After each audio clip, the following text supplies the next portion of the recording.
André Breton. Manifiesto del surrealismo.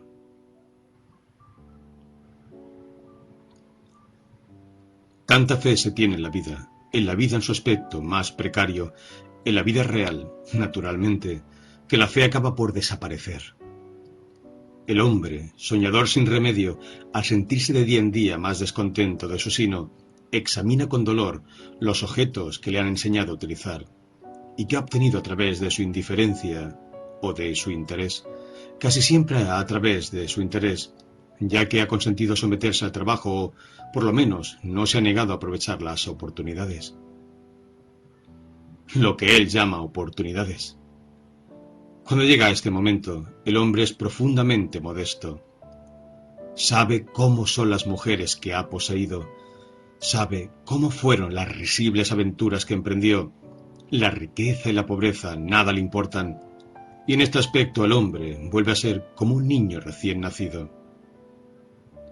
Y en cuanto se refiere a la aprobación de su conciencia moral, reconozco que el hombre puede prescindir de ella sin grandes dificultades.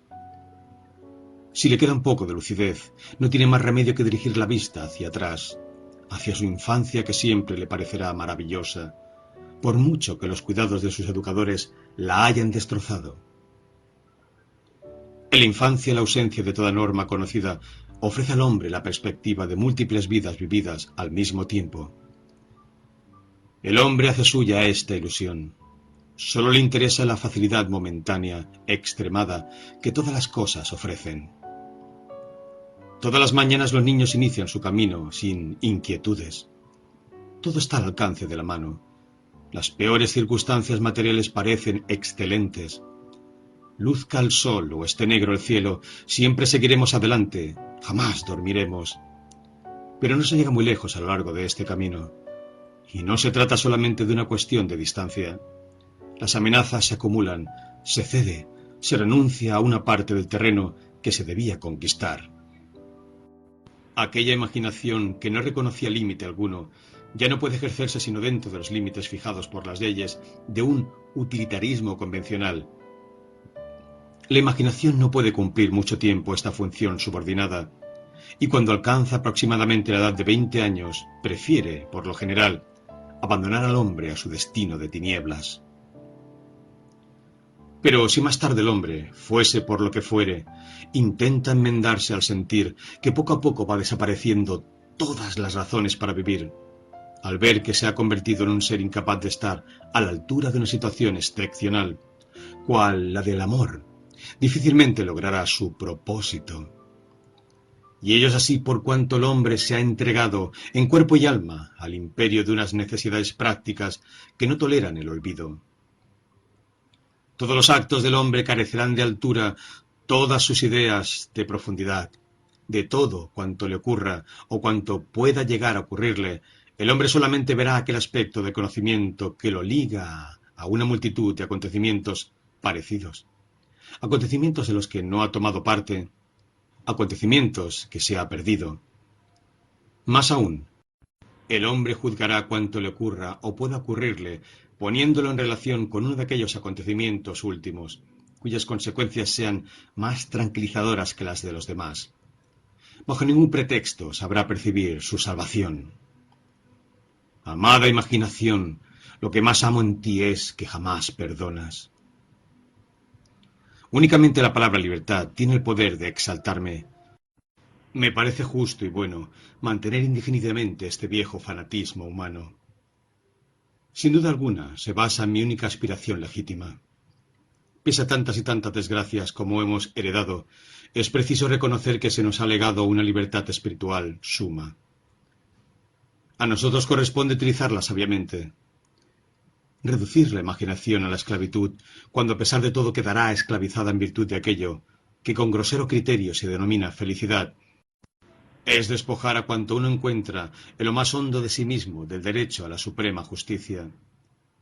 Tan solo la imaginación me permite llegar a saber lo que puede llegar a ser, y esto basta para mitigar un poco su terrible condena. Y esto basta también para que me abandone a ella, sin miedo al engaño, como si pudiéramos engañarnos todavía más. ¿En qué punto comienza la imaginación a ser perniciosa y en qué punto deja de existir la seguridad del espíritu? Para el espíritu, ¿acaso la posibilidad de errar no es sino una contingencia del bien? Queda la locura que solemos recluir, como muy bien se ha dicho. Esta locura o la otra. Todos sabemos que los locos son internados en méritos de un reducido número de actos reprobables, y que, en la ausencia de estos actos, su libertad, y la parte visible de su libertad, no sería puesta en tela de juicio. Estoy plenamente dispuesto a reconocer que los locos son, en cierta medida, víctimas de su imaginación, en el sentido que ésta le induce quebrantar ciertas reglas, reglas cuya transgresión define la calidad de loco, lo cual todo ser humano ha de procurar saber por su propio bien. Sin embargo, la profunda indiferencia de los locos da muestra con respecto a la crítica de que les hacemos objeto, por no hablar ya de las diversas correcciones que les infligimos. Permite suponer que su imaginación les proporciona grandes consuelos que gozan de su delirio lo suficiente para soportar que tan solo tenga validez para ellos. Y en realidad, las alucinaciones, las visiones, etc., no son una fuente de placer despreciable. La sensualidad más culta goza con ella, y me consta que muchas noches acariciaría con gusto aquella linda mano que, en las últimas páginas de L'Intelligence de Taine, se entrena a tan curiosas fechorías. Me pasaría la vida entera dedicado a provocar las confidencias de los locos. Son como la gente de escrupulosa honradez, cuya inocencia tan solo se puede comparar a la mía. Para poder descubrir América, Colón tuvo que iniciar el viaje en compañía de locos. Y ahora podéis ver que aquella locura dio frutos reales y duraderos. No será el miedo a la locura lo que nos obligue a bajar la bandera de la imaginación. Después de haber instruido Proceso a la actitud materialista, es imperativo instruir Proceso a la actitud realista. Aquella, más poética que esta, desde luego, presupone en el hombre un orgullo monstruoso, pero no comporta una nueva y más completa frustración. Es conveniente ver, ante todo, en dicha escuela bienhechora, reacción contra ciertas risibles tendencias del espiritualismo. Y por fin, la actitud materialista no es incompatible con cierta elevación intelectual. Contrariamente, la actitud realista, inspirada en el positivismo, desde Santo Tomás a Anatole France, me parece hostil a todo género de elevación intelectual y moral. Le tengo horror por considerarla resultado de la mediocridad, del odio y de vacíos sentimientos de suficiencia. Esta actitud es la que ha engendrado en nuestros días esos libros ridículos y esas obras teatrales insultantes. Se alimenta necesariamente de las noticias periodísticas y traiciona a la ciencia y al arte al buscar halagar al público en sus gustos más rastreros. Su claridad roza la estulticia y está a la altura perruna. Esta actitud llega a perjudicar la actividad de las mejores inteligencias, ya que la ley del mínimo esfuerzo termina por imponerse a éstas, al igual que las demás. Una consecuencia agradable de dicho estado de cosas estriba en el terreno de la literatura en la abundancia de novelas. Todos ponen a contribución sus pequeñas dotes de observación. A fin de proceder a aislar los elementos esenciales, Paul Valéry propuso recientemente la formación de una antología en la que se reuniera el mayor número posible de novelas primerizas, cuya insensatez esperaba alcanzase altas cimas. En esta antología también figurarían obras de los autores más famosos. Esta es una idea que honra a Paul Valéry, quien no hace mucho me aseguraba, en ocasión de hablarme del género novelístico, que siempre se negaría a escribir la siguiente frase: La marquesa salió a las 5, pero ¿ha cumplido la palabra dada? Si reconocemos que el estilo pura y simplemente informativo del que la frase antes citada constituye un ejemplo, es casi exclusivo patrimonio de la novela, será preciso reconocer también que sus autores no son exactamente ambiciosos. El carácter circunstanciado, inútilmente particularista de cada una de sus observaciones, me induce a sospechar que tan solo pretenden divertirse a mis expensas.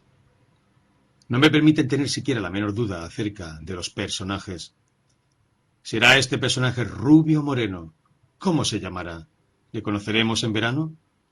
Todas estas interrogantes quedan resueltas de una vez para siempre a la buena de Dios.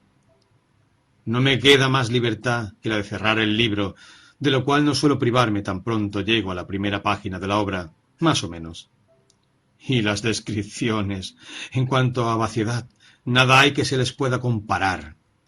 No son más que superposiciones de imágenes de catálogo, de las que el autor se sirve sin limitación alguna, y aprovecha la ocasión para poner bajo mi vista sus tarjetas postales, buscando que, juntamente con él, fije mi atención en los lugares comunes que me ofrece. La pequeña estancia a la que hicieron pasar el joven tenía las paredes cubiertas de papel amarillo. En las ventanas había geranios y estaban cubiertas con cortinillas de muselina. El sol poniente lo iluminaba todo con su luz cruda. En la habitación no había nada digno de ser destacado. Los muebles de madera blanca eran muy viejos. Un diván de alto respaldo inclinado, ante el diván una mesa de tablero ovalado, un lavabo y un espejo adosados a un entrepaño, unas cuantas sillas arrimadas a las paredes, 2 o 3 grabados sin valor que representaban a unas señoritas alemanas con pájaros en las manos. A eso se reducía el mobiliario. No estoy dispuesto a admitir que la inteligencia se ocupe, siquiera de paso, de semejantes temas. Habrá quien diga que esta parvularia descripción está en el lugar que le corresponde, y que en este punto de la obra el autor tenía sus razones para atormentarme. Pero no por eso dejó de perder el tiempo, porque yo en ningún momento he penetrado en tal estancia. La pereza, la fatiga de los demás no me atraen. Creo que la continuidad de la vida ofrece altibajos demasiado contrastados para que mis minutos de depresión y de debilidad tengan el mismo valor que mis mejores minutos. Quiero que la gente se calle tan pronto deje de sentir. Y quede bien claro que no ataco la falta de originalidad por la falta de originalidad. Me he limitado a decir que no dejo constancia de los momentos nulos de mi vida, y que me parece indigno que haya hombres que expresen los momentos que a su juicio son nulos. Permitidme que me salte la descripción arriba reproducida, así como muchas otras. Y ahora llegamos a la psicología, tema sobre el que no tendré el menor empacho en bromear un poco.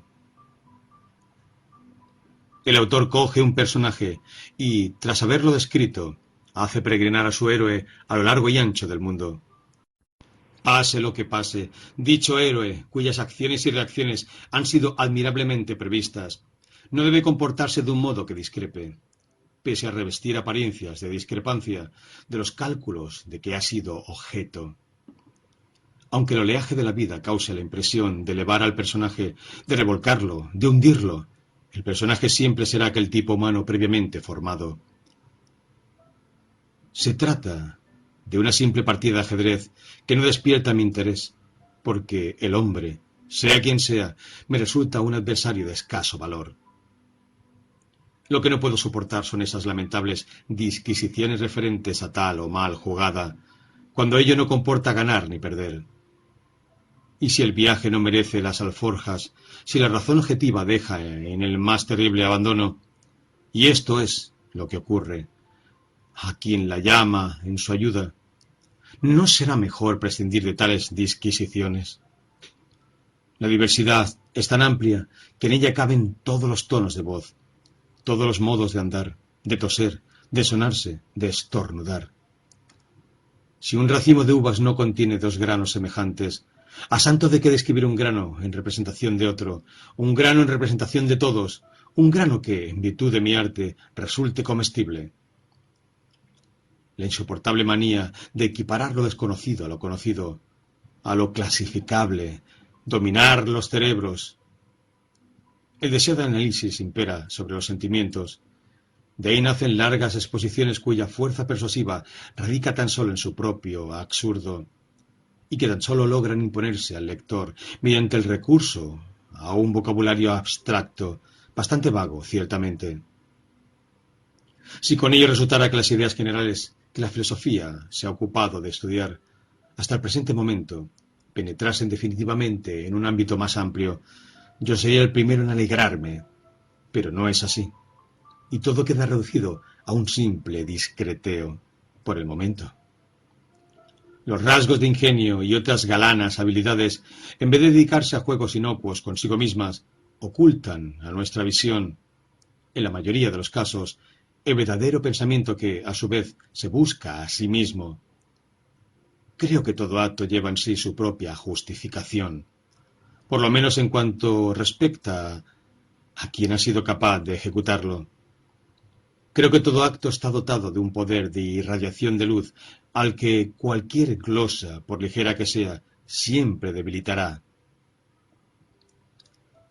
El solo hecho de que un acto sea glosado determina que, en cierto modo, este acto deje de producirse. El adorno del comentario ningún beneficio produce al acto.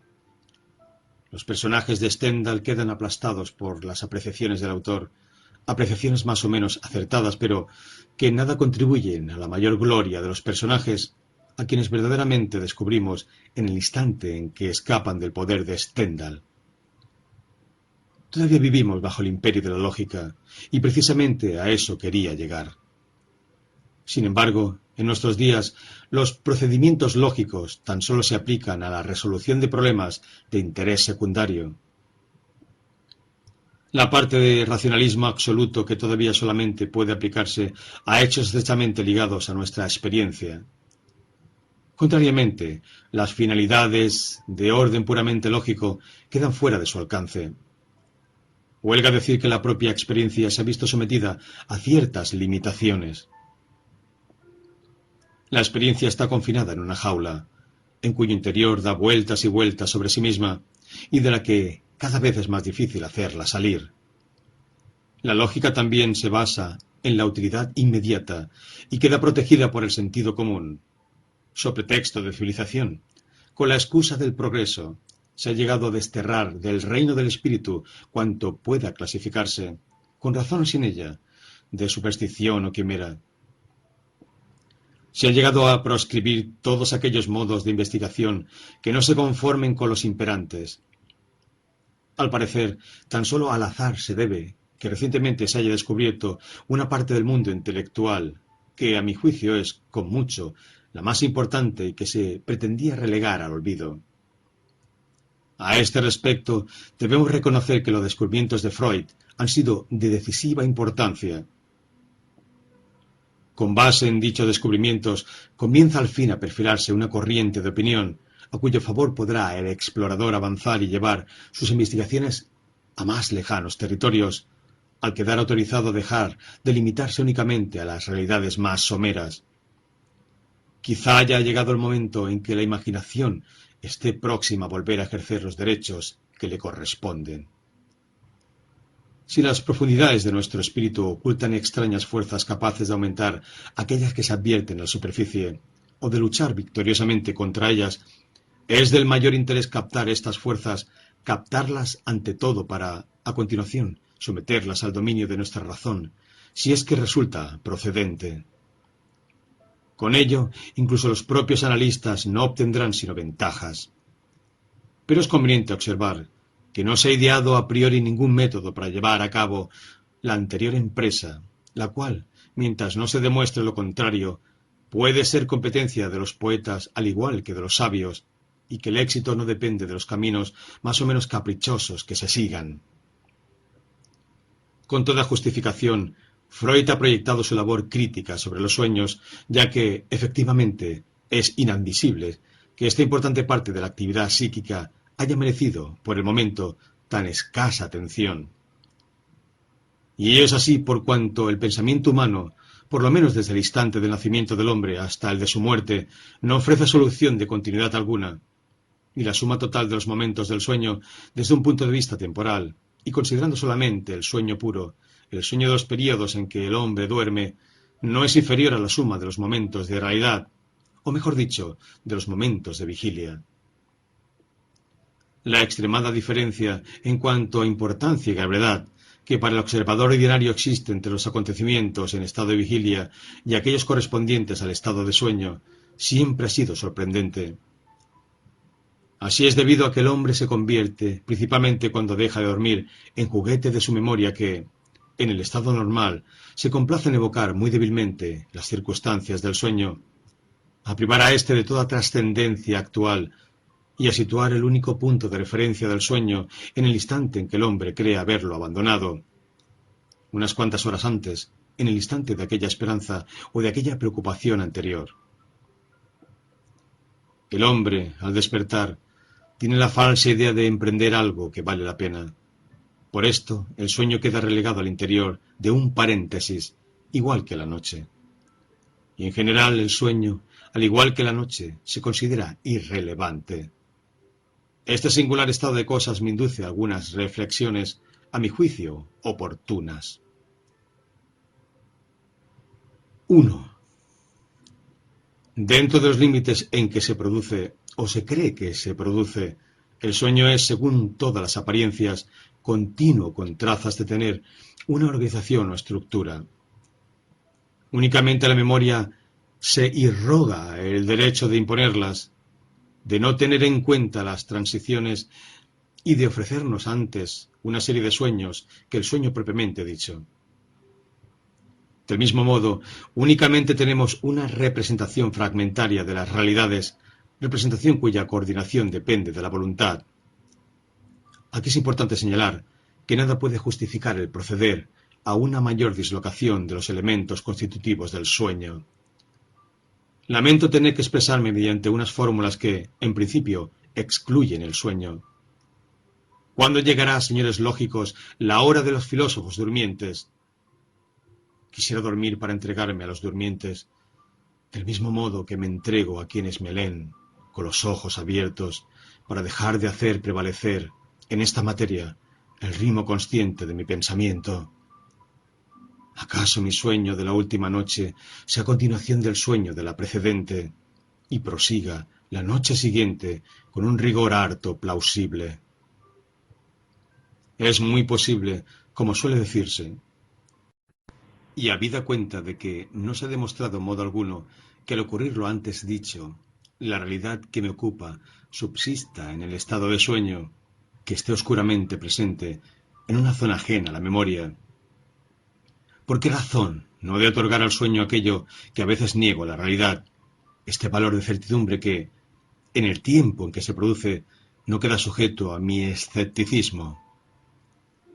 ¿Por qué no espero de los indicios del sueño más de lo que espero de mi grado de conciencia de día en día más elevado? ¿No cabe acaso emplear también el sueño para resolver los problemas fundamentales de la vida? Estas cuestiones son las mismas tanto en un estado como en el otro, y en el sueño tienen ya carácter de tales cuestiones. ¿Conlleva el sueño menos sanciones que cuanto no sea sueño? Envejezco, y quizás sea sueño, antes de que esta realidad a la que quiero ser fiel, y quizás sea la indiferencia con que contemplo el sueño lo que me hace envejecer. 2. Vuelvo una vez más al estado de vigilia. Estoy obligado a considerarlo como un fenómeno de interferencia. Y no solo ocurre que el espíritu da muestras, en estas condiciones, de una extraña tendencia a la desorientación. Me refiero a los lapsus y malas interpretaciones de todo género, cuyas causas secretas comienzan a sernos conocidas, sino que, lo que es todavía más, parece que el espíritu, en su funcionamiento normal, se limita a obedecer sugerencias procedentes de aquella noche profunda de la que yo acabo de extraerle. Por muy bien condicionado que esté, el equilibrio del espíritu es siempre relativo. El espíritu apenas se atreve a expresarse, y caso de que lo haga, se limita a constatar que tal idea, tal mujer, le hace efecto. Es incapaz de expresar de qué clase de efecto se trata, lo cual únicamente sirve para darnos la medida de su subjetivismo. Aquella idea, a aquella mujer conturban al espíritu, le inclinan a no ser tan rígido, producen el efecto de aislarle durante un segundo del disolvente en que se encuentra sumergido, de depositarle en el cielo, de convertirle en el bello precipitado que es. Carente de esperanzas de hallar las causas de lo anterior, el espíritu recurre al azar, divinidad más oscura que cualquier otra, a la que atribuye todos sus extravíos. ¿Y quién podrá demostrarme que la luz bajo la que se presenta esta idea que impresiona al espíritu, bajo la que advierte aquello que más ama en los ojos de aquella mujer, no sea precisamente el vínculo que le une al sueño, que le encadena a unos presupuestos básicos que, por su propia culpa, ha olvidado? Y si no fuera así, ¿de qué sería el espíritu capaz? Quisiera entregarle la llave que le permitiera penetrar en estos pasadizos. 3. El espíritu del hombre que sueña queda plenamente satisfecho con lo que sueña. La angustiante incógnita de la posibilidad deja de formularse. Mata, vuela más deprisa, ama cuanto quieras. Y si mueres, ¿acaso no tienes la certeza de despertar entre los muertos? Déjate llevar. Los acontecimientos no toleran que lo difieras. Careces de nombre. Todo es de una facilidad preciosa. Me pregunto qué razón muy superior a la otra, confiere al sueño este aire de naturalidad y me induce a acoger, sin reservas, una multitud de episodios cuya rareza me deja anonadado, ahora, en el momento en que escribo. Sin embargo, he de creer el testimonio de mi vista, de mis oídos. Aquel día tan hermoso existió y aquel animal habló. La dureza de despertar del hombre, lo súbito de la ruptura del encanto, se debe a que se le ha inducido a formarse una débil idea de lo que es la expiación. 4. En el instante en que el sueño sea objeto de un examen metódico, o en que, por medios aún desconocidos, lleguemos a tener conciencia del sueño en toda su integridad, y esto implica una disciplina de la memoria que tan solo se puede lograr en el curso de varias generaciones, en la que se comenzaría por registrar ante todo los hechos más destacados, o en que su curva se desarrolle con una regularidad y amplitud hasta el momento desconocidas, cabrá esperar que los misterios que dejen de serlo nos ofrezcan la visión de un gran misterio. Creo en la futura armonización de estos dos estados aparentemente tan contradictorios, que son el sueño y la realidad, en una especie de realidad absoluta, en una sobrerealidad o surrealidad, si así se puede llamar. Esto es la conquista que pretendo, en la certeza de jamás conseguirla, pero demasiado olvidadizo de la perspectiva de la muerte para privarme de anticipar un poco los goces de tal posesión. Se cuenta que todos los días, en el momento de disponerse a dormir, Saint Paul Rousse hacía colocar en la puerta de su mansión de Camaret un cartel en el que se leía: «El poeta trabaja». Habría mucho más que añadir sobre este tema, pero tan solo me he propuesto tocarlo ligeramente y de pasada, ya que se trata de algo que requiere una exposición muy larga y mucho más rigurosa. Más adelante volveré a ocuparme de él.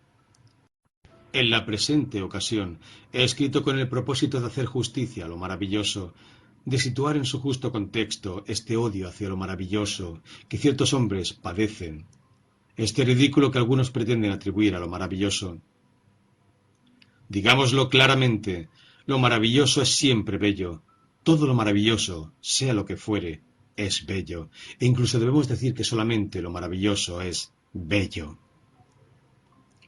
En el ámbito de la literatura, únicamente lo maravilloso puede dar vida a las obras pertenecientes a géneros inferiores, tal como el novelístico, y en general todos los que se sirven de la anécdota. El monje de Lewis constituye una admirable demostración de lo anterior. El soplo de lo maravilloso penetra la obra entera. Mucho antes de que el autor haya liberado sus personajes de toda servidumbre temporal, se nota que están prestos a actuar con su orgullo carente de precedentes. Aquella pasión de eternidad que les eleva incesantemente da acentos inolvidables a su tortura y a la mía.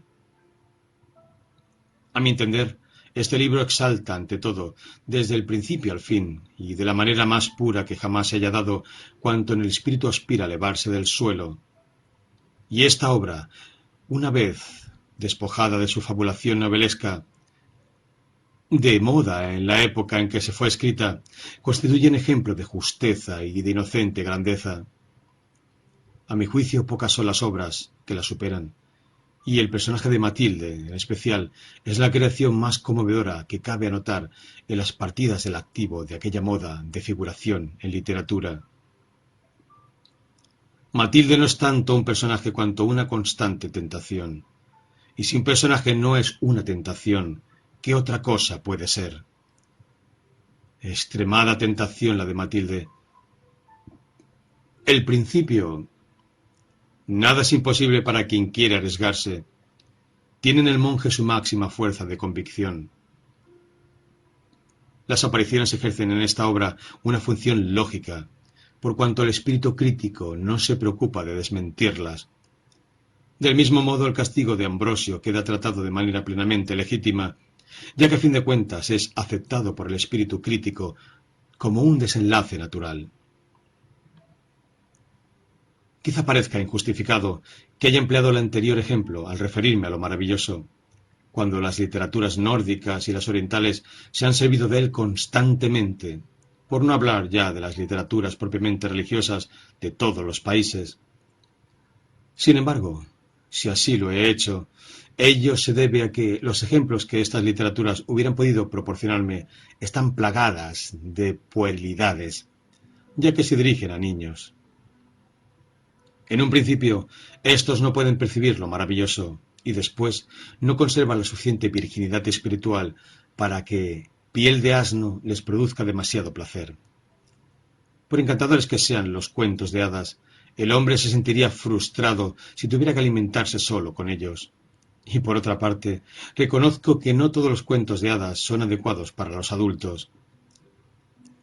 La trama de adorables inverosimilitudes exige una mayor finura espiritual que la propia de muchos adultos, y una ha de ser capaz de esperar todavía mayores locuras. Pero la sensibilidad jamás cambia radicalmente. El miedo, la atracción sentida hacia lo insólito, el azar, el amor al lujo, son recursos que nunca se utilizarán estérilmente. Hay muchos cuentos que escribir con destino a los mayores, cuentos que todavía son casi azules. Lo maravilloso no siempre es igual en todas las épocas. Lo maravilloso participa oscuramente de cierta clase de revelación general, de la que tan solo percibimos los detalles. Estos son las ruinas románticas, el maniquí moderno o cualquier otro símbolo susceptible de conmover la sensibilidad humana durante cierto tiempo. Sin embargo, en estos cuadros que nos hacen sonreír se refleja siempre la irremediable inquietud humana, y por esto he fijado mi atención en ellos, ya que los estimo inseparablemente unidos a ciertas producciones geniales que están más dolorosamente influenciadas por aquella inquietud que muchas otras obras. Y al decirlo, pienso en los patíbulos de Villon, en los griegos de Agassin, en los divanes de Baudelaire. Coinciden con un eclipse del buen gusto que soportar muy bien, por cuanto considero que el buen gusto es una formidable lacra. En el ambiente de mal gusto propio de mi época, me esfuerzo en llegar lejos que cualquier otro. Si hubiese vivido en 1820, yo hubiera hablado de la ensangrentada monja y no hubiera ahorrado aquel astuto y trivial disimulemos de que habla el Cuisine enamorado de la parodia. Y yo hubiese utilizado las gigantescas metáforas en todas las fases, tal como Cuisine dice, del curso del disco plateado. En los presentes días pienso en un castillo, la mitad del cual no ha de encontrarse forzosamente en ruinas. Este castillo es mío, y le veo situado en un lugar agreste, no muy lejos de París. Las dependencias de este castillo son infinitas, y su interior ha sido terriblemente restaurado, de modo que no deja nada de desear en cuanto se refiere a comodidades. Ante la puerta que la sombra de los árboles ocultan, hay automóviles que esperan. Algunos de mis amigos viven en él. Ahí va Luis de Aragón, que abandona el castillo y apenas tiene tiempo para deciros adiós. Philippe Soupault se levanta con las estrellas y Paul Éluard, nuestro gran Éluard, todavía no ha regresado. Ahí están Robert Desnos y Roger Vitrac, que descifran en el parque un viejo edicto sobre los duelos, y Georges Auric y Jean Paulhan, Max Maurice, quien también rema, y Benjamin Perret, con sus ecuaciones de pájaros, y Joseph Delteil, y Jean Carive, y Georges Limbourg, y Georges Limbourg, hay un bosque de Georges Limbourg, y Marcel Noll, y ahí a T. Frankel, quien nos saludó desde un globo cautivo, Georges Malkin, Antonin Artaud, Francis Gérard, Pierre Nabille, J. A. Boifard, después Jacques Baron y su hermano, apuestos y cordiales, y tantos otros, y mujeres de arrebatadora belleza, de verdad. A esa gente joven nada se le puede negar, y en cuanto concierne a la riqueza, sus deseos son órdenes. Francis Picabia nos visita, y la semana pasada hemos dado una recepción a un tal Marcel Duchamp, a quien todavía no conocíamos. Picasso caza por los alrededores. El espíritu de la desmoralización ha fijado su domicilio en el castillo, y a él recurrimos todas las veces que tenemos que entrar en relación con nuestros semejantes. Pero las puertas están siempre abiertas y no comenzamos nuestras relaciones dando las gracias al prójimo. ¿Saben ustedes? Por lo demás, grande es la soledad, y no nos reunimos con frecuencia, porque ¿acaso lo esencial no es que seamos dueños de nosotros mismos y también señores de las mujeres y del amor? Se me acusará de incurrir en mentiras poéticas. Todos dirán que vivo en la calle Fontaine y que jamás gozarán de tanta belleza. Maldita sea. ¿Es absolutamente seguro que este castillo del que acabo de hacer los honores se reduce simplemente a una imagen? Pero, si a pesar de todo tal castillo existiera, ahí están más invitados para dar fe. Su capricho es el camino luminoso que a él conduce. En verdad, vivimos en nuestra fantasía cuando estamos en ella. ¿Y cómo es posible que cada cual pueda molestar al otro allí, protegidos dos por el afán sentimental, al encuentro de las ocasiones? El hombre propone y dispone. Tan solo de él depende poseerse por entero, es decir, mantener en estado de anarquía la cuadrilla de sus deseos, de día en día más temible. Y esto se lo enseña la poesía. La lleva en sí la perfecta conversación de las miserias que padecemos. Y también puede actuar como ordenadora, por poco que uno se preocupe, bajo los efectos de una decepción menos íntima, de tomársela a lo trágico. Se acercan los tiempos en que la poesía decretará la muerte del dinero, y ella sola romperá en pan del cielo para la tierra. Habrá aún asambleas en las plazas públicas y movimientos en los que uno habría pensado en tomar parte. Adiós, absurdas elecciones, sueños de vorágine, rivalidades, largas esperas, fuga de las estaciones, artificial orden de las ideas, pendiente del peligro, tiempo omnipresente. Preocupémonos tan solo de practicar la poesía. ¿Acaso no somos nosotros los que ya vivimos de la poesía quienes debemos hacer prevalecer aquello que consideramos nuestra más vasta argumentación? Poco importa que se dé cierta desproporción entre la anterior defensa y la ilustración que viene a continuación. Antes, hemos intentado remontarnos a las fuentes de la imaginación poética y, lo que es más difícil todavía, quedarnos en ellas. Y conste que no pretendo haberlo logrado. Es preciso aceptar una gran responsabilidad si uno pretende establecerse en aquellas lejanas regiones en las que, desde un principio, todo parece desarrollarse de tan mala manera. Y más todavía si uno pretende llevar al prójimo a ellas. De todos modos, el caso es que uno nunca está seguro de hallarse verdaderamente en ellas. Uno siempre está tan propicio a aburrirse como a irse a otro lugar y quedarse en él. Siempre hay una flecha que indica la dirección en que hay que avanzar para llegar a estos países, y alcanzar la verdadera meta no depende más que del buen ánimo del viajero. Ya sabemos poco más o menos el camino seguido. Tiempo atrás me tomé el trabajo de contar, en el curso de un estudio sobre el caso de Robert Desnos, titulado Entrada de los Mediums, que me había sentido inducido a fijar mi atención en frases más o menos parciales que, en plena soledad, cuando el sueño se acerca, devienen perceptibles al espíritu, sin que sea posible descubrir su previo factor determinante. Entonces intenté correr la aventura de la poesía, reduciendo los riesgos al mínimo, con lo cual quiero decir que mis aspiraciones eran las mismas que tengo hoy, pero entonces confiaba en la lentitud de la elaboración, a fin de hurtarme a inútiles contactos, a contactos a los que yo era muy hostil. Esto se debía a cierto pudor intelectual, del que todavía me queda un poco. Al término de mi vida, difícil será, sin duda, que hable como se suele hablar, que excuse el tono de mi voz y el reducido número de mis gestos. La precisión en la palabra hablada, y la palabra escrita mucho más, me parecía estar en función de la capacidad de condensar de manera emocionante la exposición. Y exposición había, de un corto número de hechos, poéticos o no, que constituían la materia en que centraba mi atención. Había llegado a la convicción de que este, y no otro, era el procedimiento empleado por Rimbaud.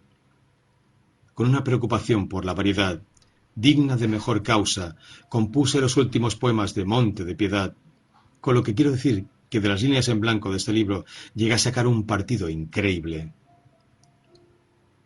Estas líneas equivalían a mantener los ojos cerrados ante unas operaciones del pensamiento que me consideraba obligado a ocultar al lector. Eso no significaba que yo hiciera trampa, sino solamente que obraba impulsado por el deseo de superar obstáculos bruscamente.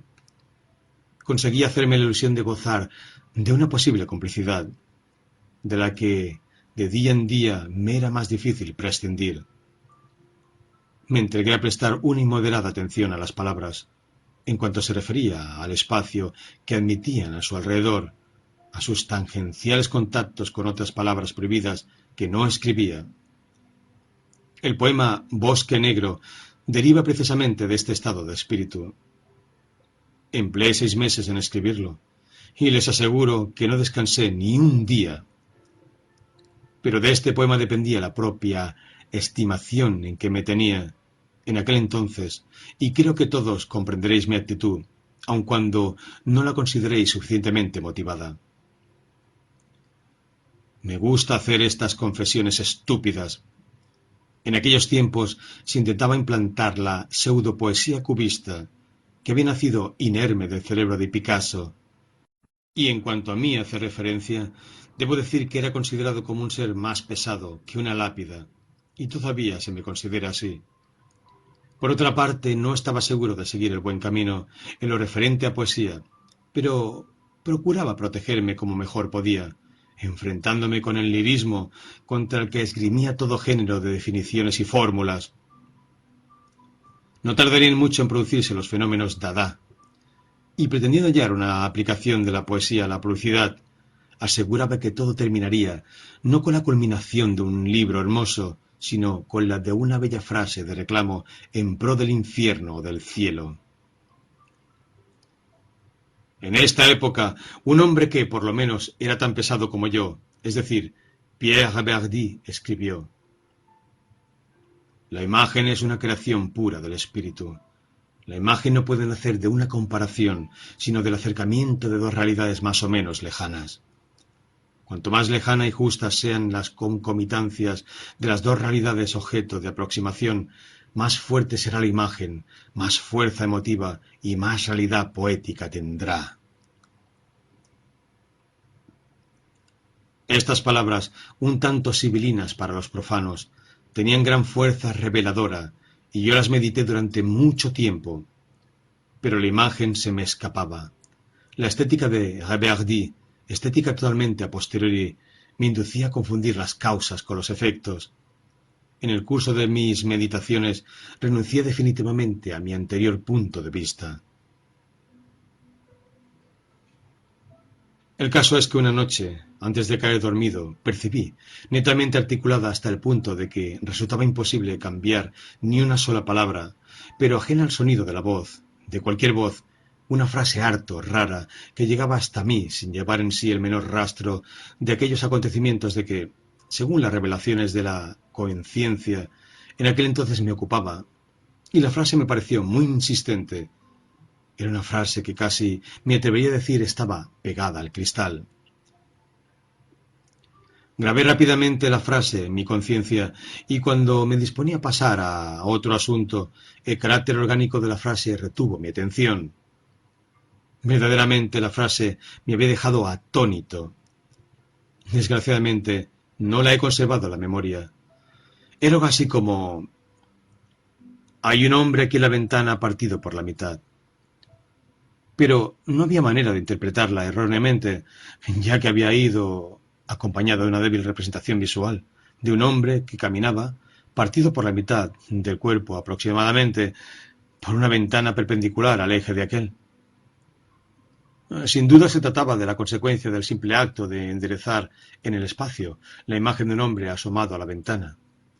Pero, debido a que la ventana había acompañado al desplazamiento del hombre, comprendí que me hallaba ante una imagen de un tipo muy raro, y tuve rápidamente la idea de incorporarla al acervo de mi material de construcciones poéticas.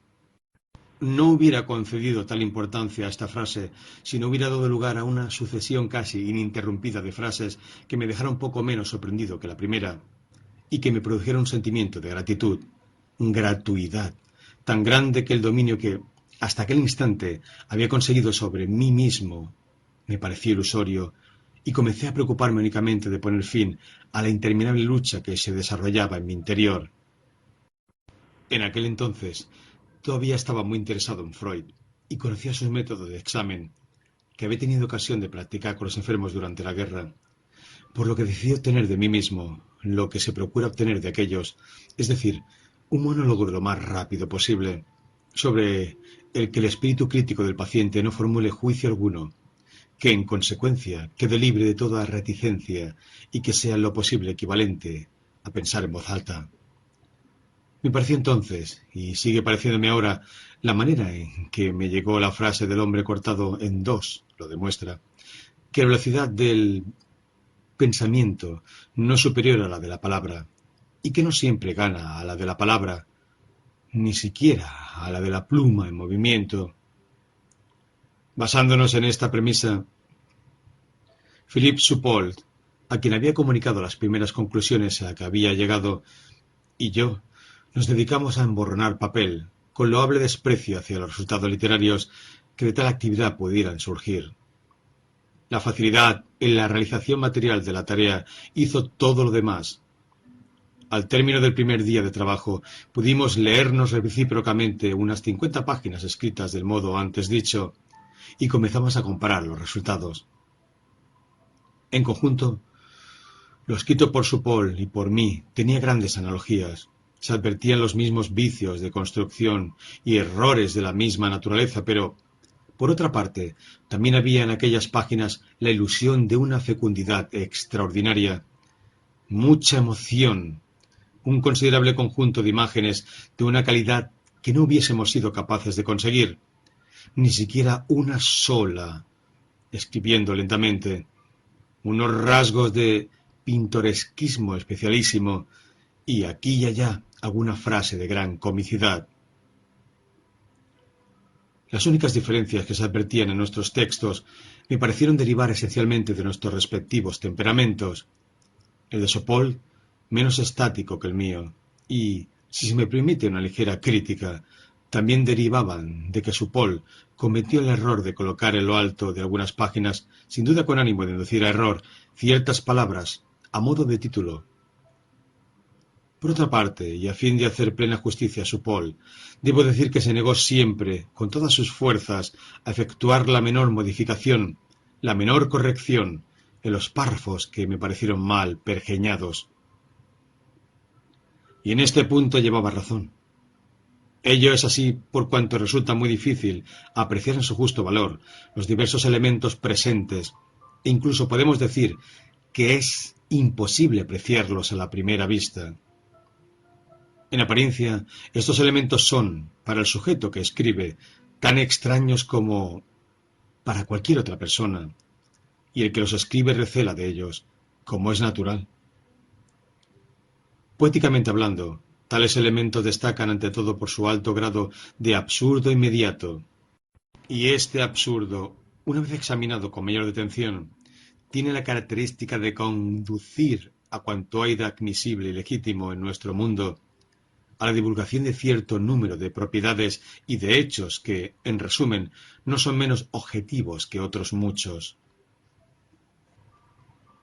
En homenaje a Guillermo Apollinaire, quien había muerto hacía poco, y quien en muchos casos nos parecía haber obedecido a impulsos del género antes dicho, sin abandonar por ello ciertos mediocres recursos literarios, su Paul y yo dimos el nombre de surrealismo al nuevo modo de expresión que teníamos a nuestro alcance y que deseábamos comunicar lo antes posible, para su propio beneficio, a todos nuestros amigos. Creo que en nuestros días no es preciso someter a nuevo examen esta denominación y que la acepción en que la empleamos ha prevalecido por lo general sobre la acepción de Apollinaire. Con mayor justicia todavía hubiéramos podido apropiarnos del término supernaturalismo empleado por Gérard de Nerval en la dedicatoria de Muchachas de Fuego. Efectivamente, parece que Nerval conoció a maravilla el espíritu de nuestra doctrina, en tanto que Apollinaire conocía tan solo la letra, todavía imperfecta, del surrealismo, y fue incapaz de dar de él una explicación teórica duradera. He aquí unas frases de Nerval que me parecen muy significativas a este respecto. Voy a explicarle, mi querido Dumas, el fenómeno del que usted ha hablado con mayor altura. Como muy bien sabe, hay ciertos narradores que no pueden inventar sin identificarse con los personajes por ellos creados. Sabe muy bien con cuánta convicción nuestro viejo amigo Nodier contaba cómo había padecido la desdicha de ser guillotinado durante la Revolución. Uno quedaba tan convencido que incluso se preguntaba cómo se las había arreglado Nodier para volver a pegarse la cabeza al cuerpo. Y como sea que tuvo usted la imprudencia de citar uno de esos sonetos compuestos en aquel estado de ensueño supernaturalista, ¿cuál dirían los alemanes? Es preciso que los conozca todos. Los encontrará al final del volumen. No son mucho más oscuros que la metafísica de Hegel o los memorables de Swedenborg. Y perderían su encanto si fuesen explicados, caso de que ello fuera posible, por lo que le ruego me conceda al menos el mérito de la expresión. Indica muy mala fe discutirnos el derecho a emplear la palabra surrealismo, en el sentido particular que nosotros le damos, ya que nadie puede dudar que esta palabra no tuvo fortuna antes de que nosotros nos sirviéramos de ella. Voy a definirla de una vez para siempre. Surrealismo. Sustantivo, masculino. Automatismo psíquico puro por cuyo medio se intenta expresar verbalmente, por escrito o de cualquier otro modo, el funcionamiento real del pensamiento. Es un dictado del pensamiento sin la intervención reguladora de la razón, ajeno a toda preocupación estética o moral. Enciclopedia. Filosofía. El surrealismo se basa en la creencia en la realidad superior de ciertas formas de asociación desdeñadas hasta la aparición del mismo, y en el libre ejercicio del pensamiento.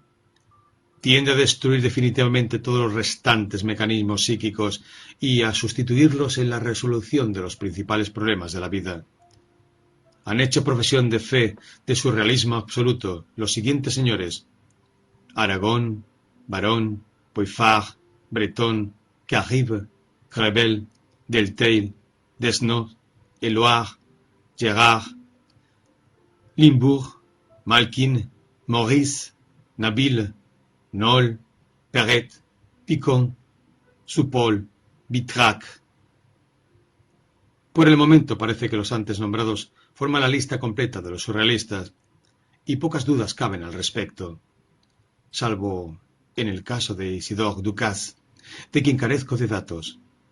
Cierto es que si únicamente nos fijamos en los resultados, buen número de poetas podían pasar por surrealistas, comenzando por Dante, y también, en sus mejores momentos, el propio Shakespeare. En el curso de las diferentes tentativas de definición por mí efectuadas de aquello que se denomina, con abuso de confianza, el genio, nada he encontrado que pueda atribuirse a un proceso que no sea el anteriormente definido. Las noches de Young son surrealistas de cabo a rabo. Desgraciadamente no se trata más que de un sacerdote que habla, de un mal sacerdote, sin duda, pero sacerdote al fin. Swift es surrealista en la maldad, Sade es surrealista en el sadismo, Chateaubriand es surrealista en el exotismo, Constant es surrealista en política, Hugo es surrealista cuando no es tonto, Desbordes de Valmore es surrealista en el amor, Bertrand es surrealista en el pasado, Rave es surrealista en la muerte, Poe es surrealista en la aventura, Baudelaire es surrealista en la moral, Rimbaud es surrealista en la vida práctica y en todo, Mallarmé es surrealista en la confidencia, Jarry es surrealista en la absenta, Nouveau es surrealista en el beso, Saint-Paul es surrealista en los símbolos, Fargue es surrealista en la atmósfera, Bachet es surrealista en mí, Reverdy es surrealista en sí, Saint-Jean-Perse es surrealista a distancia, Roussel es surrealista en la anécdota, etc.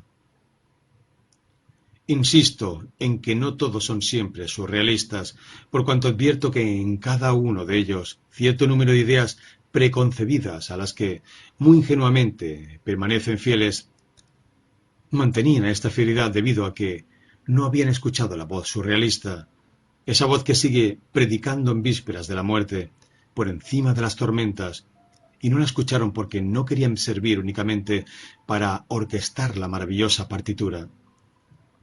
Fueron instrumentos demasiado orgullosos y por eso jamás produjeron ni un sonido armonioso. Pero nosotros, que no nos hemos entregado jamás a la tarea de la mediatización, nosotros que en nuestras obras nos hemos convertido en los sordos receptáculos de tantos ecos, en los modestos aparatos registradores que no quedan hipnotizados por aquello que registran, nosotros quizá estemos al servicio de una causa todavía más noble. Nosotros devolvemos con honradez el talento que nos ha sido prestado. Si os atrevéis, habladme del talento de aquel metro de platino, de aquel espejo, de aquella puerta o del cielo. Nosotros no tenemos talento. Preguntádselo a Philippe Soupault. Las manufacturas anatómicas y las habitaciones baratas destruirán las más altas ciudades. A Roger Vitrac. Apenas hube invocado el mármol almirante, este dio media vuelta sobre sí mismo, como un caballo que se cabrita ante la estrella polar, y me indicó en el plano de su bicornio una región en la que debía pasar el resto de mis días. A Paul Eluard. Es una historia muy conocida esa que cuento. Es poema muy célebre ese que releo. Estoy apoyado en un muro, verdeantes las orejas y calcinados los labios. A Max Maurice. El oso de las cavernas y su compañero, el alcaraván, la veleta y su ballet, el viento, el gran canciller con sus cancelas, el espantapájaros y su cerco de pájaros, la balanza y su hija, el fiel, ese carnicero y su hermano el carnaval, el barrendero y su monóculo, el Mississippi y su perrito, el coral y su cántara de leche, el milagro y su buen Dios, ya no tienen más remedio que desaparecer de la faz del mar. A Joseph Delteil. Sí, creo en la virtud de los pájaros. y basta una pluma para hacerme morir de risa. A Luis Agagón.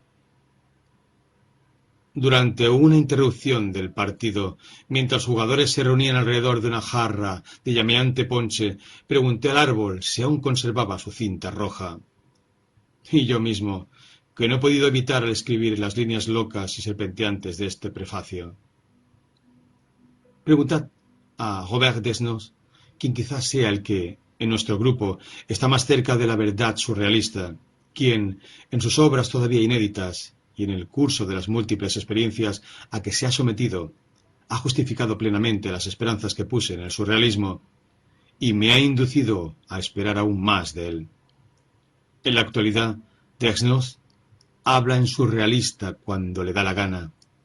La prodigiosa agilidad con que sigue oralmente su pensamiento nos admira tanto cuanto nos complacen sus espléndidos discursos que se pierden porque Desnos, en vez de fijarlos, prefiere hacer otras cosas más importantes. Desnos lee en sí mismo como en un libro abierto y no se preocupa de retener las hojas que el viento de su vida se lleva.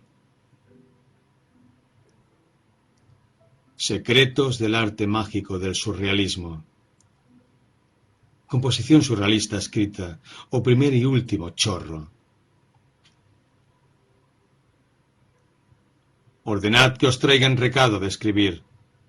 Después de haberos situado en un lugar que sea lo más propicio posible a la concentración de vuestro espíritu, al repliegue de vuestro espíritu sobre sí mismo, entrad en el estado más pasivo o receptivo de que seáis capaces.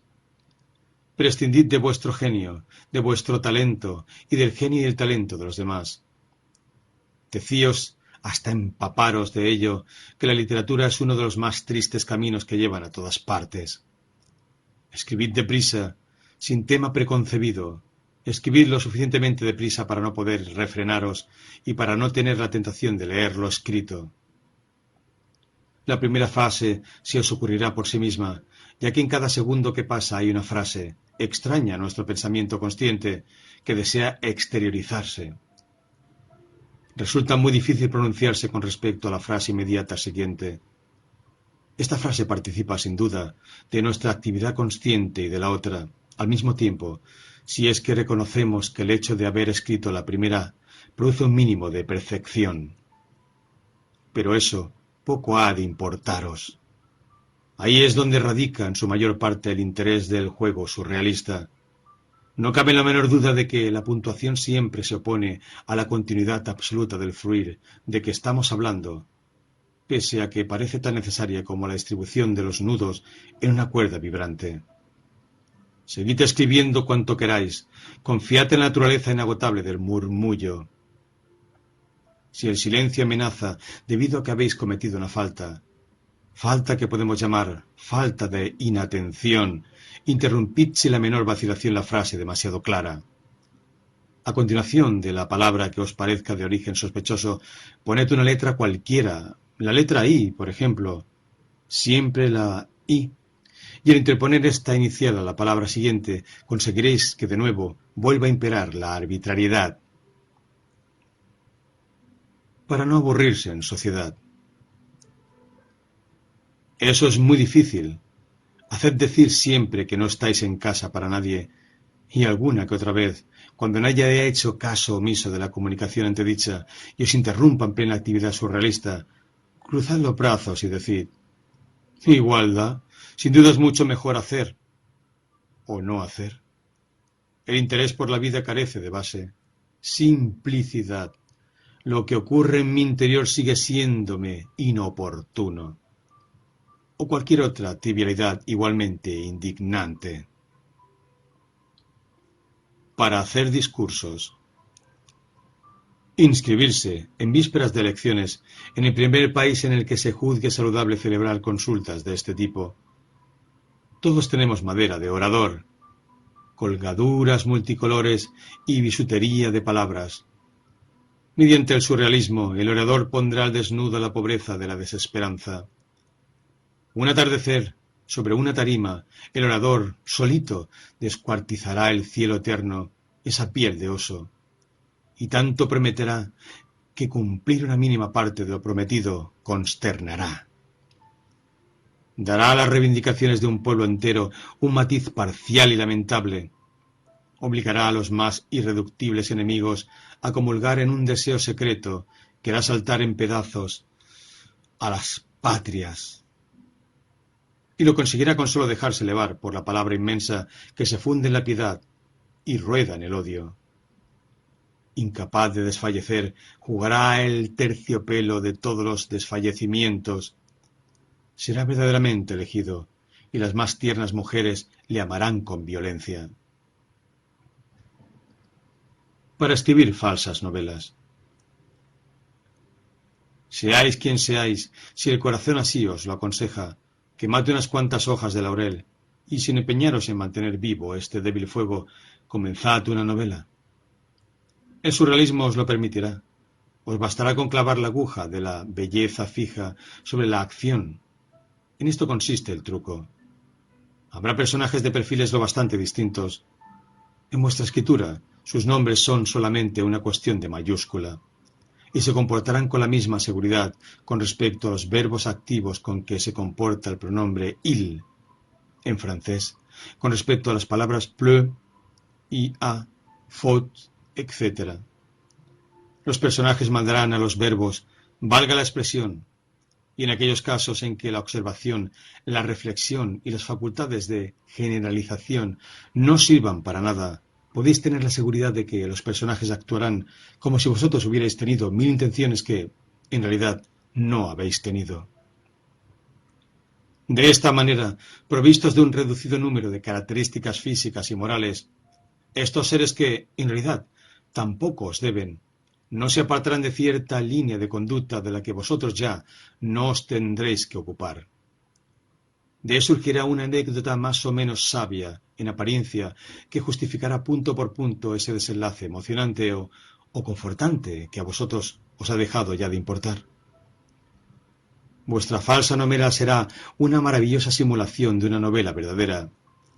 Os haréis ricos y todos se mostrarán de acuerdo en que lleváis algo dentro, ya que es exactamente dentro del cuerpo humano donde esa cosa suele encontrarse. Como es natural, siguiendo un procedimiento análogo y a condición de ignorar todo aquello de lo que deberíais daros cuenta, podéis dedicaros con gran éxito a la falsa crítica. Para tener éxito con una mujer que pasa por la calle. Contra la muerte. El surrealismo os introducirá en la muerte, que es una sociedad secreta. Os enguantará la mano, sepultando allí la profunda M, con que comienza la palabra memoria. No olvidéis tomar felices disposiciones testamentarias. En cuanto a mí respecta, exijo que me lleven al cementerio en un camión de mudanzas. Que mis amigos destruyan hasta el último ejemplar de la edición del discurso sobre la escasez de realidad. El idioma ha sido dado al hombre para que lo use de manera surrealista. En la medida en que al hombre es indispensable hacerse comprender, consigue expresarse mejor o peor, y con ello asegurar el ejercicio de ciertas funciones consideradas como las más primarias. Hablar o escribir una carta no presenta verdaderas dificultades siempre que el hombre no se proponga una finalidad superior a las que se encuentran en un término medio. Es decir, siempre que se limite a conversar, por el placer de conversar, con cualquier otra persona. En estos casos el hombre no sufre ansiedad alguna en lo que respecta a las palabras que ha de pronunciar, ni a la frase que seguirá a la que acaba de pronunciar. A una pregunta muy sencilla será capaz de contestar sin la menor vacilación. Si no está a afecto de tics, adquiridos en el trato con los demás, el hombre puede pronunciarse espontáneamente sobre cierto reducido número de temas. Y para hacer esto no tiene ninguna necesidad de devanarse los sesos, ni de plantearse problemas previos de ningún género. ¿Y quién habrá podido hacerse creer que esta facultad de primera intención tan solo le perjudica cuando se propone entablar relaciones verbales de naturaleza más compleja? No hay ningún tema cuyo tratamiento le impida hablar y escribir generosamente. Los actos de escucharse y leerse a uno mismo solo tienen el efecto de obstaculizar lo oculto, el admirable recurso. No, no, no tengo ninguna necesidad urgente de comprenderme. Basta, siempre me comprenderé. Si tal o cual frase mía me produce de momento una ligera decepción, confío en que la frase siguiente enmendará los yerros, y me cuido muy mucho de no volverla a escribir ni corregirla. Únicamente la menor falta de aliento puede serme fatal. Las palabras, los grupos de palabras que se suceden, practican entre sí la más intensa solidaridad. No es función mía favorecer a unas en perjuicio de las otras. La solución debe correr a cargo de una maravillosa compensación, y esta compensación siempre se produce.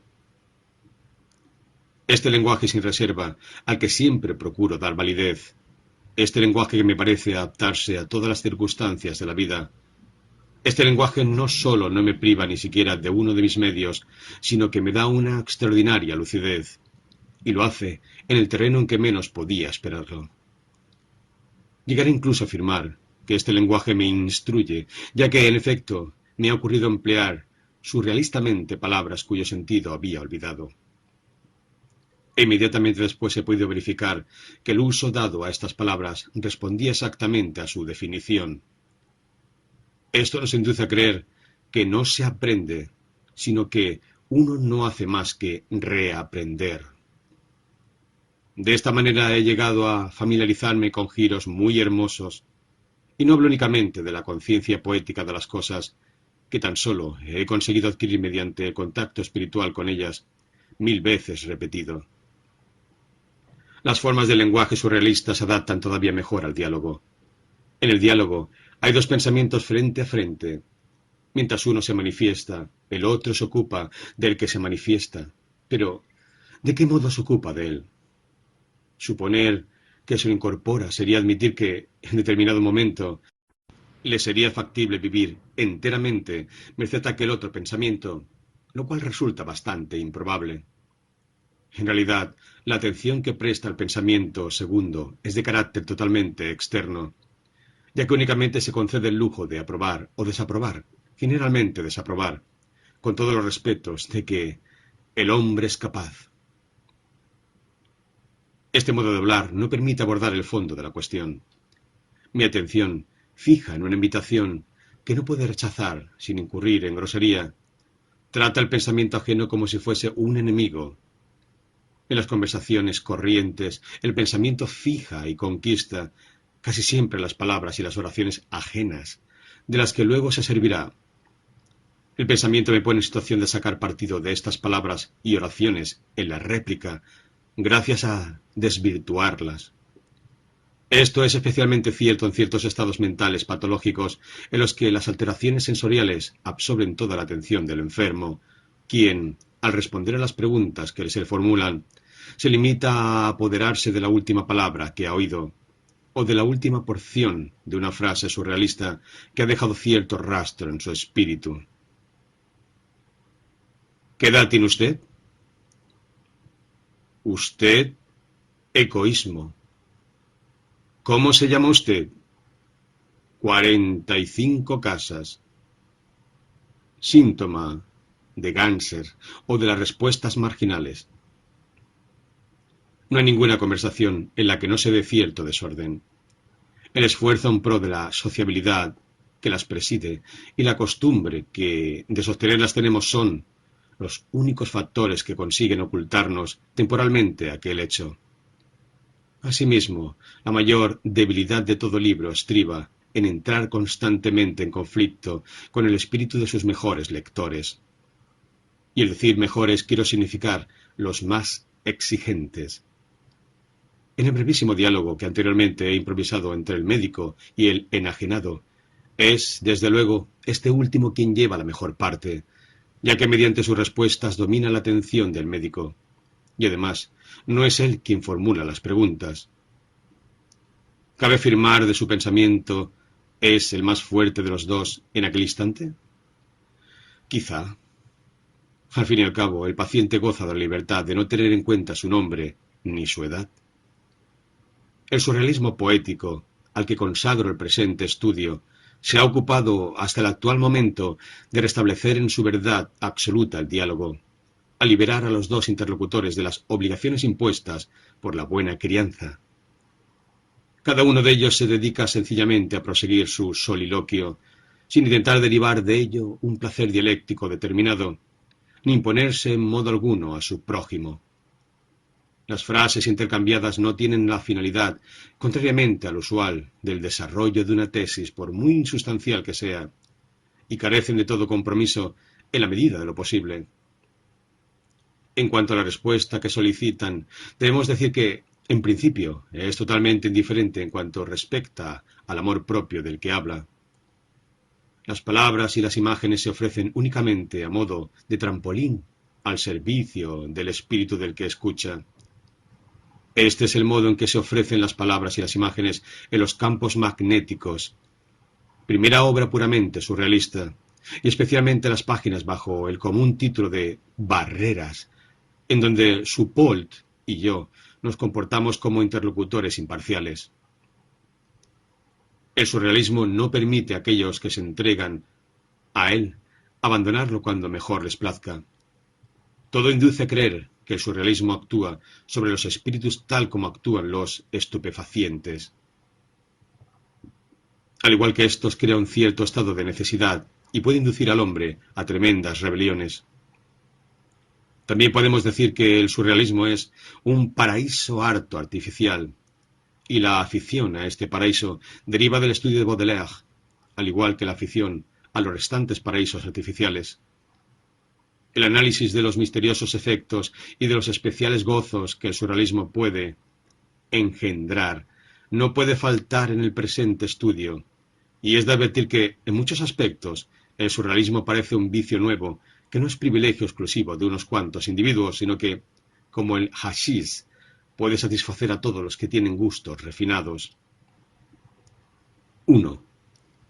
Hay imágenes surrealistas que son como aquellas imágenes producidas por el opio, que el hombre no evoca, sino que se le ofrecen espontáneamente, despóticamente, sin que las pueda apartar de sí, por cuanto la voluntad ha perdido su fuerza y ha dejado de gobernar las facultades.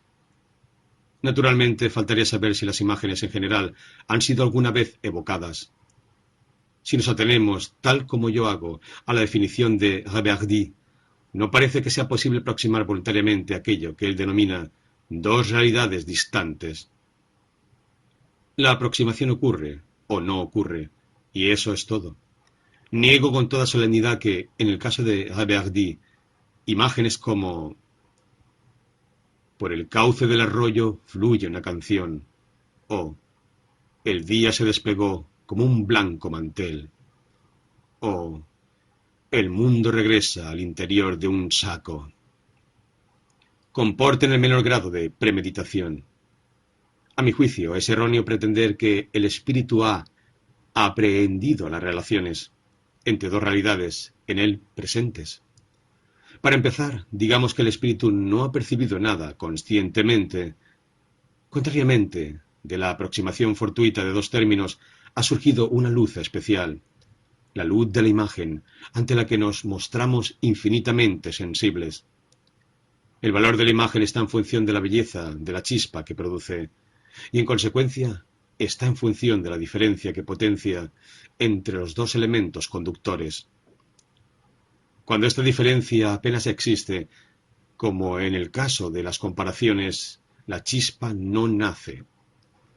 A mi juicio, no está en la mano del hombre poder de conseguir la aproximación de dos realidades tan distantes como aquellas a que antes nos hemos referido. Por cuanto a ello, se opone el principio de la asociación de ideas, tal como lo entendemos. De lo contrario, solo nos quedaría el recurso de volver a adoptar un arte de carácter elíptico que Reverdy condena, tal como yo lo condeno. Fuerza es reconocer que los dos términos de la imagen no son el resultado de una labor de deducción recíproca, llevada a cabo por el espíritu con el fin de producir la chispa, sino que son productos simultáneos de la actividad que yo denomino surrealista, en la que la razón se limita a constatar y a apreciar el fenómeno luminoso. Y del mismo modo que la duración de la chispa se prolonga cuando se produce en un ambiente de rarificación, la atmósfera surrealista creada mediante la escritura mecánica que me he esforzado en poner a la disposición de todos, se presta de manera muy especial a la producción de las más bellas imágenes. Incluso cabe decir que, en el curso vertiginoso de esta escritura, las imágenes que aparecen constituyen la única guía del espíritu. Poco a poco, el espíritu queda convencido del valor de realidad suprema de estas imágenes. Limitándose al principio a sentirlas, el espíritu pronto se da cuenta de que estas imágenes son acordes con la razón y aumentan sus conocimientos. El espíritu adquiere plena conciencia de las ilimitadas extensiones en que se manifiestan sus deseos, en las que el pro y el contra se armonizan sin cesar, y en las que su ceguera deja de ser peligrosa. El espíritu avanza, atraído por estas imágenes que le arrebatan, que apenas le dejan el tiempo preciso para soplarse el fuego que arde en sus dedos. Vive la más bella de todas las noches, en la noche cruzada por la luz del relámpago, la noche de los relámpagos. Tras esta noche, el día es la noche. Los innumerables tipos de imágenes surrealistas exigen una clasificación que, por el momento, no voy a pretender efectuar. Agrupar estas imágenes según sus afinidades particulares me llevaría demasiado lejos. Esencialmente, quiero tan solo tener en consideración sus excelencias comunes. No voy a ocultar que para mí la imagen más fuerte es aquella que contiene el más alto grado de arbitrariedad, aquella que más tiempo tardamos en traducir al lenguaje práctico, sea debido a que lleva en sí una enorme dosis de contradicción, sea a causa de que uno de sus términos esté curiosamente oculto, sea porque tras haber presentado la apariencia de ser sensacional, se desarrolla después débilmente, que la imagen cierre bruscamente el ángulo de su compás, sea porque de ella se derive una justificación formal irrisoria, sea porque pertenezca a la clase de las imágenes alucinantes, sea porque preste de un modo muy natural la máscara de lo abstracto a lo que es concreto, sea por todo lo contrario, sea porque implique la negación de alguna propiedad física elemental, sea porque dé risa. He aquí unos cuantos ejemplos de imágenes correctas. Los rubíes del Champaña, Lautréamont.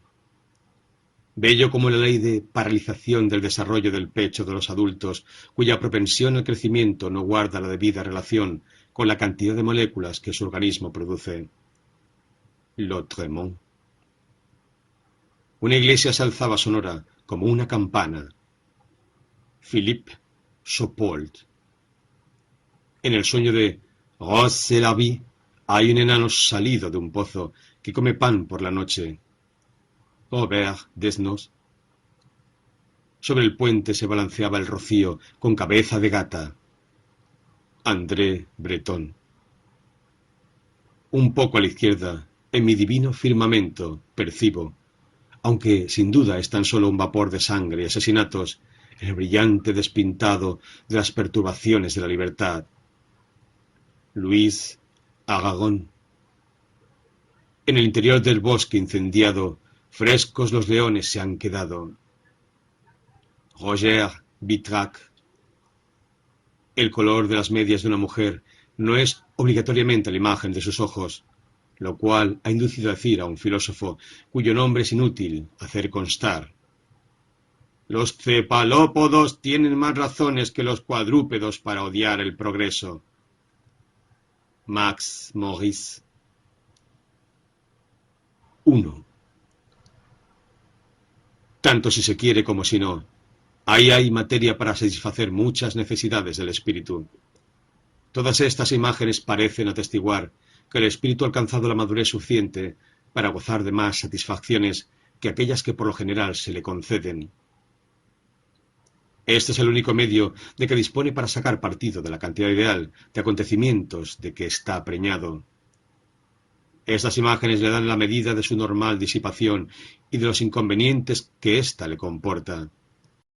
No es malo que estas imágenes acaben por desconcertar al espíritu, ya que desconcertarle equivale a situarle ante un camino errado. Las frases que he citado contribuyen grandemente a ello. Pero el espíritu, que sabe saborearlas, obtiene de ellas la certidumbre de hallarse en el buen camino. El espíritu, por sí mismo, jamás se declarará culpable de emplear sutilezas idiomáticas. Nada tiene que temer por cuanto, además, se fortifica con la búsqueda total. 2. El espíritu que se sumerge en el surrealismo revive exaltadamente la mejor parte de su infancia. Al espíritu le ocurre un poco lo mismo que aquel que, próximo a morir ahogado, repasa, en menos de un minuto, su vida entera, en todos sus agobiantes detalles. Habrá quien diga que esto no es demasiado incitante, pero no me interesa en absoluto incitar a quien tal digan. De los recuerdos de la infancia y de algunos otros se desprende cierto sentimiento de no estar uno absorbido, y en consecuencia de despiste, que considero el más fecundo entre cuantos existen. Quizás sea vuestra infancia lo que más cerca se encuentra de la verdadera vida. Esa infancia, tras la cual el hombre tan solo dispone, además de su pasaporte, de ciertas entradas de favor. Es infancia en la que todo favorece la eficaz y sin azares posesión de uno mismo. Gracias al surrealismo, parece que las oportunidades de la infancia reviven en nosotros. Es como si uno volviera a correr en pos de su salvación o de su perdición. Se revive en las sombras un terror precioso. Gracias a Dios, tan solo se trata del purgatorio. Se atraviesan, sintiendo un estremecimiento, aquellas zonas que los ocultistas denominan paisajes peligrosos. Mis pasos suscitan la aparición de monstruos que me acechan, monstruos que todavía no me tienen demasiada malquerencia, debido a que les temo, porque todavía no estoy perdido. Ahí están los elefantes con cabeza de mujer y los leones voladores, cuyo encuentro nos hacía temblar de miedo a Sopolt y a mí. Ahí está el pez soluble, que todavía me da un poco de miedo. Pez soluble. No, no soy yo el pez soluble. Yo nací bajo el signo de Acuario, y el hombre es soluble en su pensamiento. La fauna y la flora del surrealismo son inconfesables. 3. No creo en la posibilidad de la próxima aparición de un pontífice surrealista. Las características comunes a todos los textos del género, entre ellos los que acabo de citar, así como muchos otros que por sí solos nos podrían proporcionar un riguroso desglose analítico, lógico y gramatical, no impiden una cierta evolución de la prosa surrealista al paso del tiempo.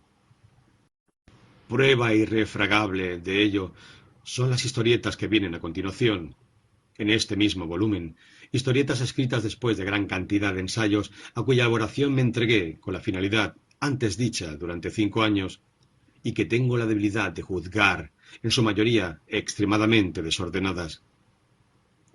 No estimo que estas historietas sean, en virtud de lo que de ellas he expresado, ni más ni menos capaces de poner de relieve ante el lector los beneficios que la aportación surrealista puede proporcionar a su conciencia. Por otra parte, es preciso dar mayor envergadura a los medios surrealistas. Todo medio es bueno para dar la deseable espontaneidad a ciertas asociaciones. Los papeles pegados de Picasso y de Braque tienen el mismo valor que la inserción de un lugar común en el desarrollo literario del estilo más laboriosamente depurado. Incluso está permitido dar el título de poema a aquello que se obtiene mediante la reunión lo más gratuita posible. Si no les molesta, fíjense en la sintaxis de títulos y fragmentos de títulos recortados de los periódicos diarios. Poema. Una carcajada de zafiro en la isla de Ceilán. Las más hermosas escamas tienen matiz agostado bajo los cerrojos. En una granja aislado de día en día se agrava lo agradable. Un camino de carro os conduce a los límites con lo ignoto. El café predica las loas de su santo. El cotidiano artífice de vuestra belleza, señora. Un par de medias de seda no es un salto en el vacío, un ciervo.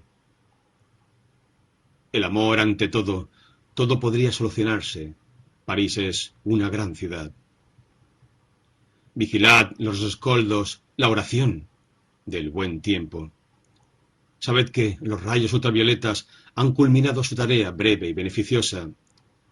El primer diario blanco del azar, rojo será. El cantor vagabundo, ¿dónde está?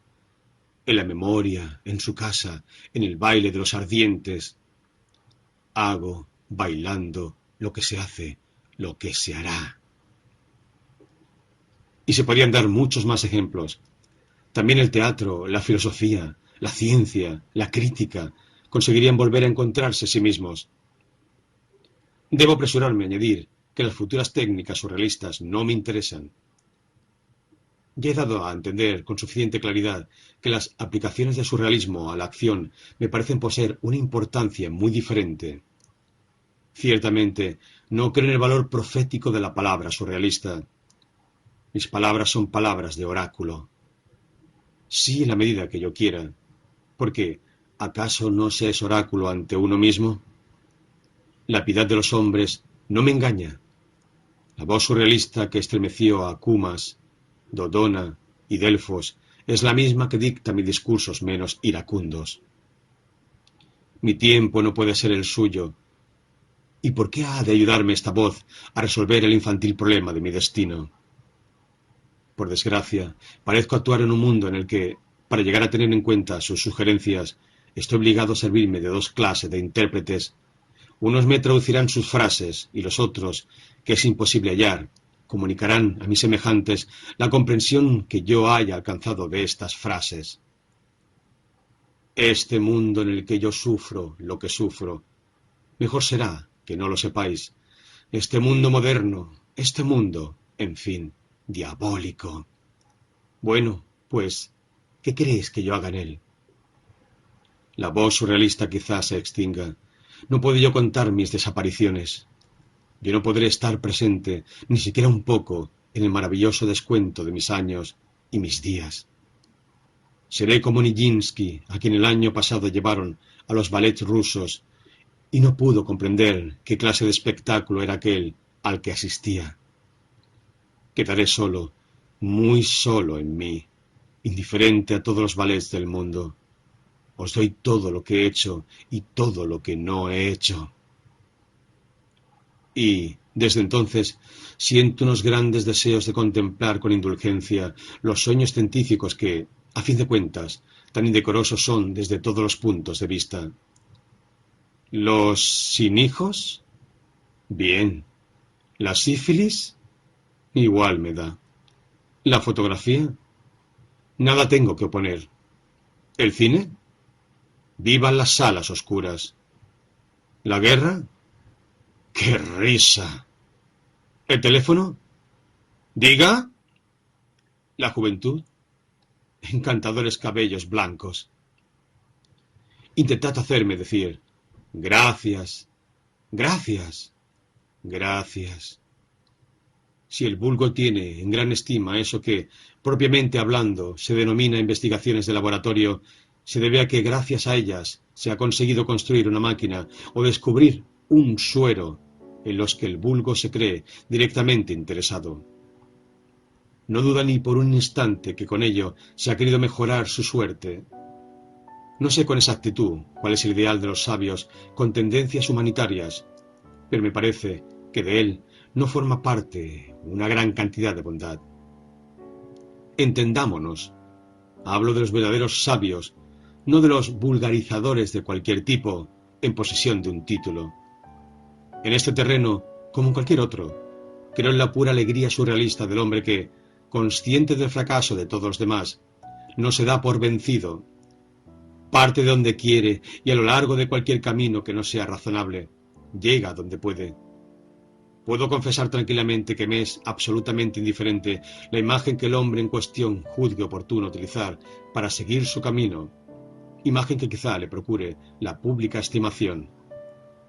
Tampoco me importa el material del que necesariamente tendrá que proveerse, sus tubos de vidrio o mis plumas metálicas. En cuanto al método de tal hombre, lo considero tan bueno como el mío. He visto en plena actuación al descubridor del reflejo cutáneo plantar. No hacía más que experimentar sin tregua los sujetos objeto de su estudio. No era un examen, ni mucho menos lo que hacía. Resultaba evidente que había dejado de fiarse de todo género de planes. De vez en cuando formulaba una observación, con aire de lejanía, sin abandonar por ello su aguja, mientras que su martillo actuaba constantemente. Encargó a otros la trivial tarea de tratar a los enfermos, se entregó por entero a su sagrada fiebre. El surrealismo, tal como yo lo entiendo, declara nuestro inconformismo absoluto con la claridad suficiente para que no se le pueda atribuir, en el proceso, el mundo real, el papel de testigo, de descargo. Contrariamente, el surrealismo únicamente podrá explicar el estado de completo aislamiento al que esperamos llegar, aquí, en esta vida. El aislamiento de la mujer en Kant, el aislamiento de los racimos en Pasteur, el aislamiento de los vehículos en Curie, son, a este respecto, profundamente sintomáticos. Este mundo está tan solo, muy relativamente proporcionado a la inteligencia. Y los incidentes de este género no son más que los episodios más descollantes, por el momento, de una guerra de independencia en la que considero un glorioso honor participar. El surrealismo es el rayo invisible que algún día nos permitirá superar a nuestros adversarios. Deja ya de temblar, cuerpo. Este verano las rosas son azules, el bosque de cristal. La tierra envuelta en verdor me causa tan poca impresión como un fantasma. Vivir y dejar de vivir son soluciones imaginarias.